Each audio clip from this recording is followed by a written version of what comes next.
Well, people want to know that obviously you know what you're doing. That's very important. But they also want to know whether or not you believe in what you're saying. That's very important too. I've often found that when I'm talking to people, they'll ask me what I think, and they'll look at me very intently in the eyes to see whether or not I believe what I'm saying. So it's important that you do tell them whether you think they have a case or whether they don't. If they do, I'll tell them. If they don't, I'll tell them as well.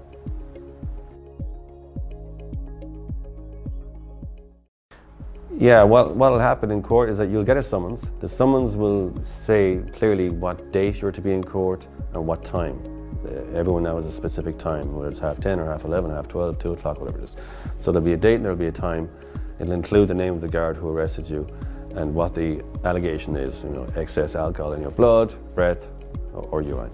And then when you get that, you really should contact a solicitor because, the consequence of drink driving is a disqualification.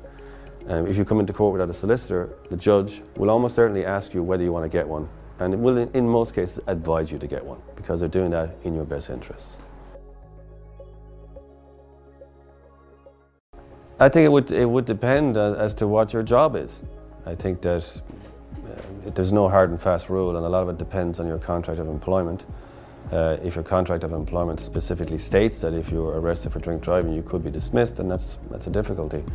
But it depends generally on your job.